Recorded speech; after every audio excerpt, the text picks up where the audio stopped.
Johnny went. Bro, what am I? Hey, level 96. Oh no! Oh man. All right. What do we got here? Oh man, this is all right. Well, I'm gonna actually just show you how to properly play chance, at least of what I know.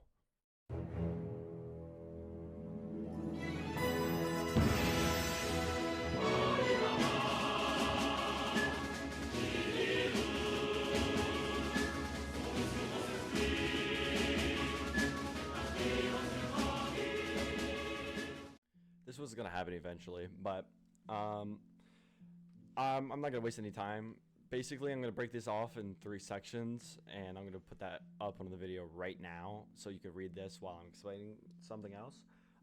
Basically, if you have any knowledge that I may not touch on about this video, like prior of making it, and you may have knowledge about something about chance that I may not talk about, go ahead and just leave it in the comments. The beginners that are using chance at the moment would appreciate it, and I would appreciate it too, because despite being a max level and having so much time on him, I may not know a thing or two still about him that you may know.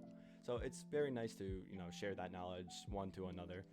And without further ado, let's just get straight into the video.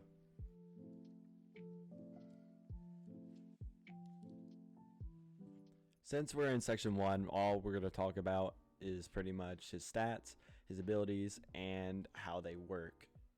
And basically, for his stats, I'll pull it up on the screen right now.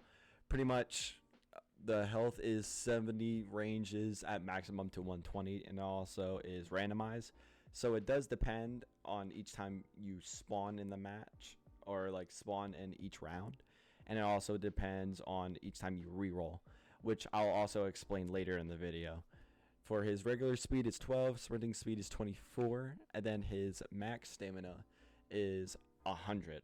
Back then, before he used to have only 100, it used to also vary just like his HP from like 70 or even 60 to 130, 120, which was really broken in some cases, but hopefully they bring it back someday and maybe make it nerfed a bit so it's fair.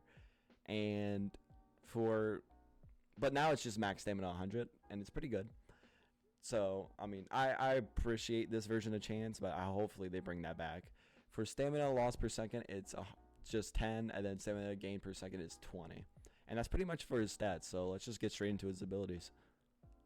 Alright, so basically for abilities, our first ability that we're going to go over is Chance's Favor, which is his coin toss. So it's a cooldown of 0.5, so every time you flip the coin, or either of 2 things will happen. Either one, when you land on heads, you'll get a token or a charge for all abilities. And it also maxes out to 3, which is your best chance on using either one of those abilities. If the coin lands on heads, though, you'll gain weakness for 15 seconds. And every time it'll land on tails over and over, it'll keep stacking up by 1.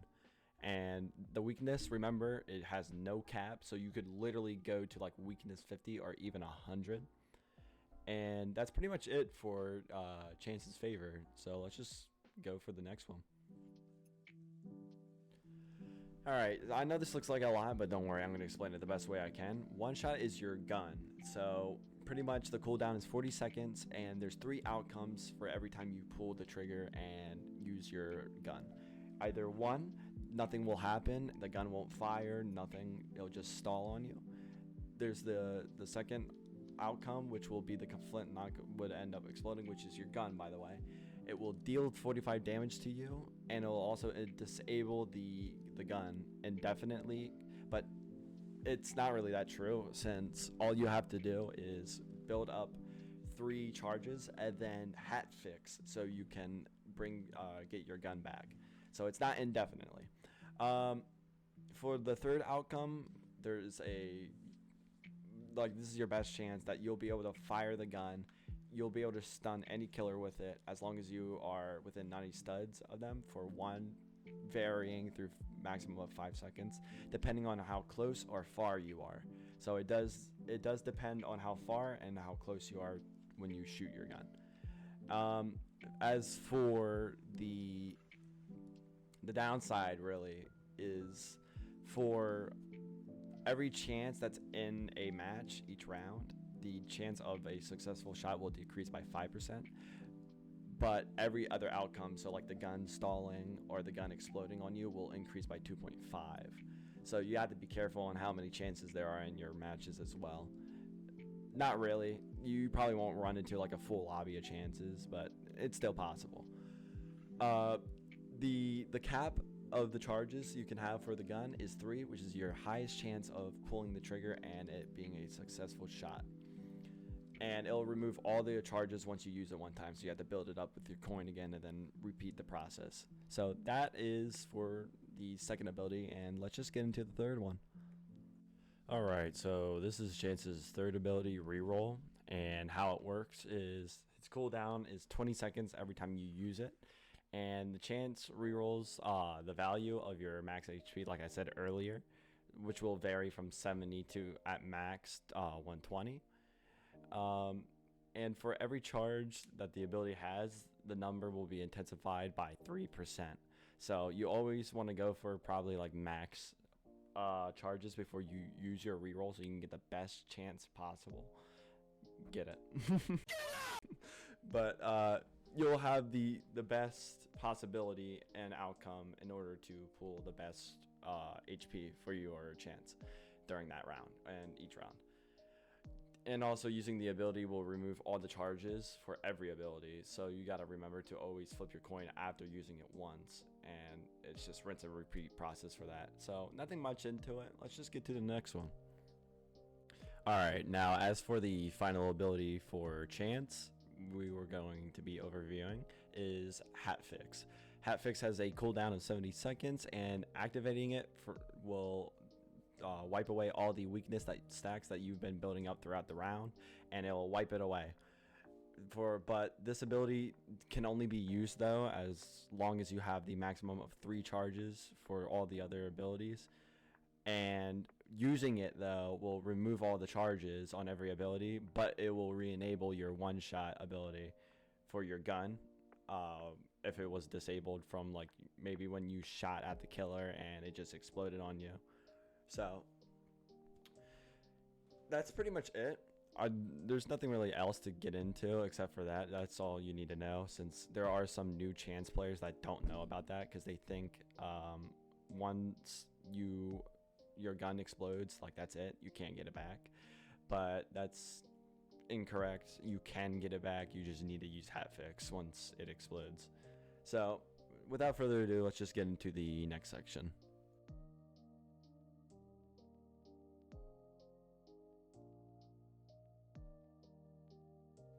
Alright, so basically since we finished section 1, section 2 will be of learning iframes. Since you're stunned, that you do as Chance will give you iframes through pretty much any killer ability. So I'm going to show you what abilities it does work against and what it doesn't.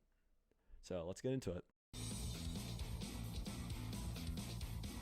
Alrighty, well first up is Cool Kid. I personally want to start with this killer because, well, 2 things. One, I like them as a killer, even though I finished maxing out Jason first. I actually really love playing Cool Kid, but for like I just want to start with him because I know he's very straightforward when you get iframes for each move. So I'm going to show you how you really do get iframes for each move, and without further ado, let's just get straight into it. Alrighty, so first up for his first move is Corrupt Nature.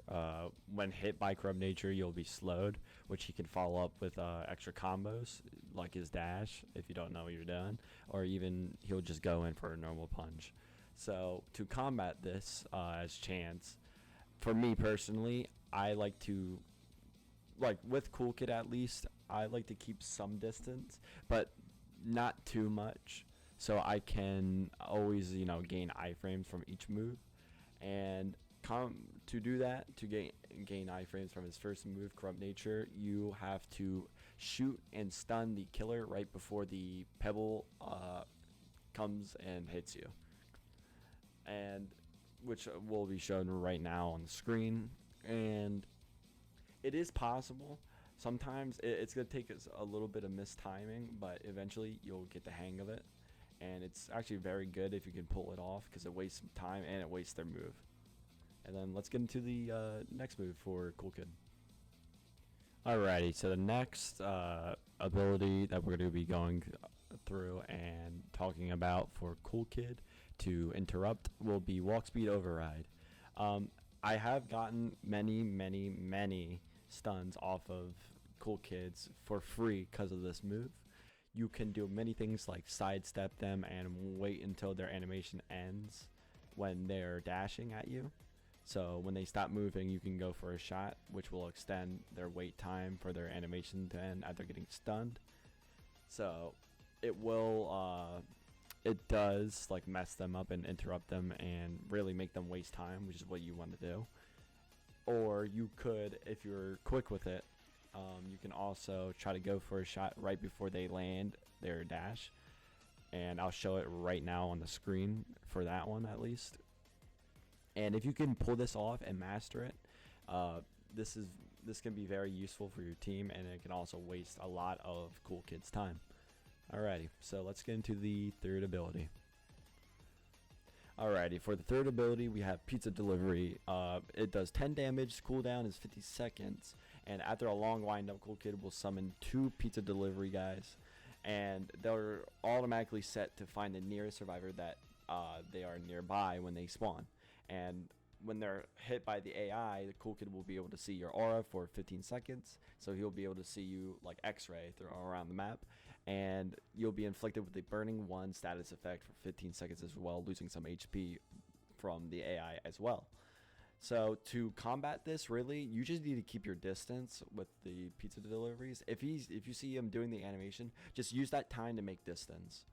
And if he tries to close the distance by dashing immediately after, just like I said before, sidestep and stun him, and you should be good to go then. So pizza delivery isn't really that hard to really understand. It just takes time. So let's get to the next killer.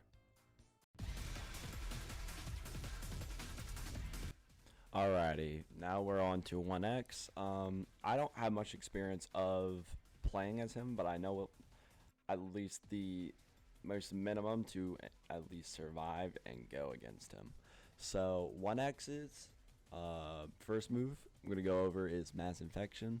Mass Infection will do 15 damage and its cooldown of 14 seconds. The projectile lifetime is 6 seconds, and it'll wind up for 1.7. He's going to take his pretty much he's going to make this shockwave move, which I'll show you on the screen. And in order to stun it and pretty much get iframes from it, you want to shoot him before he throws it or lands it on you. So obviously I'm going to have it up here on screen, and that's pretty much it for Mass Infection. Either that, or just you could just try to bait going one way and then go the other. That's what a lot of survivors will go for instead. So you could do that if you want to play more safely. Alright, for his 1X's next move, it is Entanglement. Yeah. Cooldown is 18 seconds, damage is 10, projectile lifetime is 10, the windup is 0.75, so it's pretty fast. And he'll pretty much, if you get hit by it, you'll be stunned. And 1X will also get it speed 2, but you'll also get the debuff Helpless for 10 seconds. And you'll have to do this mini game where you click on each application, and once you click all 5, you'll be able to free yourself, and you could try to make some distance. So in order to combat this, you could technically just try to shoot them before, like in order to get iframes, you can shoot them before they stun you with Entanglement, and it will most likely work. Sometimes you'll mistime it, but that's okay. It takes time to learn. And that's pretty much it for Entanglement.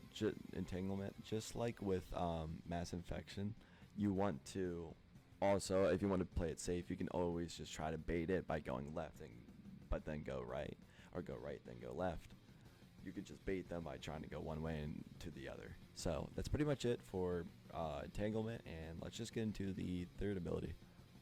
This one's most likely going to be pretty short, but this third move is Rejuvenate the Rotten, and that is his AI move. So every time he does the animation where he stabs himself and then pulls it out, he'll be able to resurrect any player that he killed but as a zombie to help him out.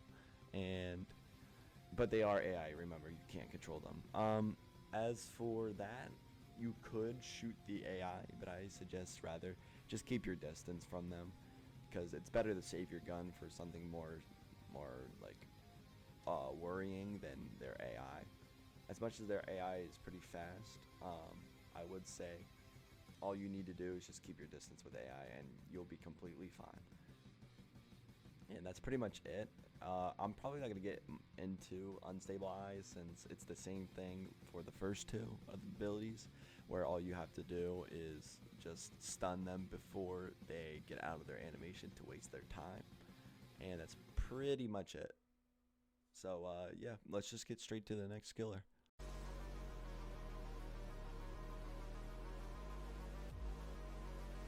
Alright, so for his one of his abilities, which is Natural Malevolence, this is more of his passive.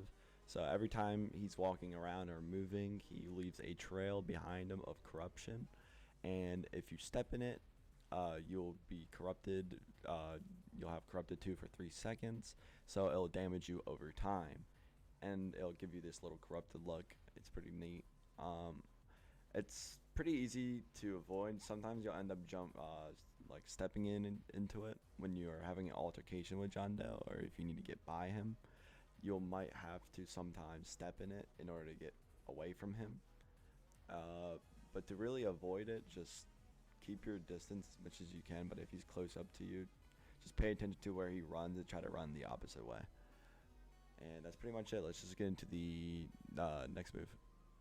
Alright, so for the next move is Digital Footprint. Pretty much it's just a trap, and he'll place it when he stomps on the ground 3 times. On the second stomp, a little like circle shadow trap will appear, and if someone steps in it, they'll be slowed, and with the slowness 2 debuff for 15 seconds. They'll also see the aura of John Doe, but John Doe will also see the aura of you around the map as well for 15 seconds. And he'll also get a speed 1 buff for every time someone steps in his trap. And there can only be 3 of them at once on the map, so remember that. And to really, you can't really like counter this or get what is it, IFrames for it. So we're just gonna move on to the next move, since there isn't really much to talk about this one. Just try to avoid the traps as best as you can. Alright, so for next ability from John Doe, it is Corrupt Energy. This is the one with the spikes he has. When he shoots that up from the ground, it'll shoot out 26 giant spikes that will last for around 14 seconds. It'll be there, and any survivor that gets caught within them, they'll be pierced by it, and also they'll be damaged each time by 12 for every spike that hits them. And John Doe gets speed 1 from it for 7 seconds, and it cannot damage a survivor more than 4 times though. So after the 4th spike that hits you, that's it. And the rest of the spikes will just be trying to block your way pretty much. So there's a pretty much infinite ways you could use Corrupt Energy and use his spikes.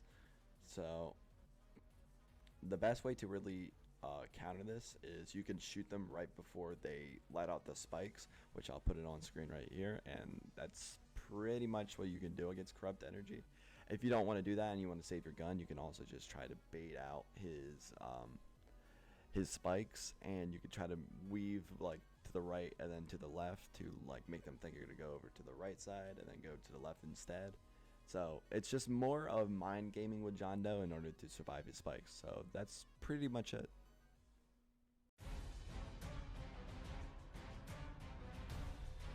Alright guys, so for the final killer we're going to be talking about is Jason. Not really talking about, because I won't lie, you can't really shoot him out of any of his moves.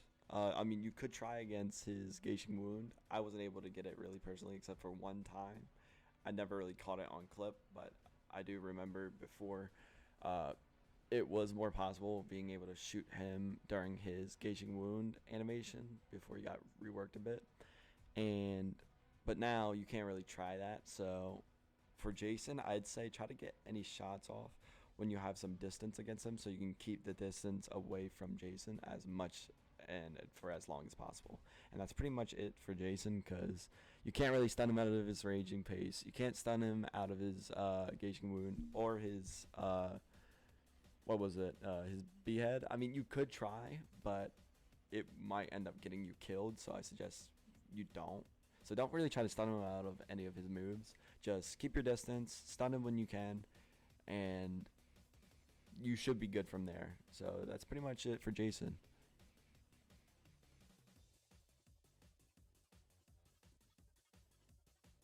Alright guys, so for conclusion, for Chance, I enjoy him a lot personally. I do suggest playing him. He's a bunch of fun. Happy-go-lucky character. Like, I maxed him out, max level and everything for a reason. Like, he's really, really fun. You'll have goofy moments, and you'll have some unlucky moments, some lucky moments. Overall, he's a fun character, and I hope you enjoyed this video. If, again, like I stated in the beginning of the video, if I didn't say a few tips that you may know as Chance, but I may not know about, you can also just state about it in the comments, and the beginners that are still playing Chance and learning Chance would appreciate it, and I would too, because I still may not know a thing or two about Chance, despite having so much like time on him and maxing him out and completing him. So yeah, without further ado, enjoy the gameplay, and I can't wait to see y'all for my next video.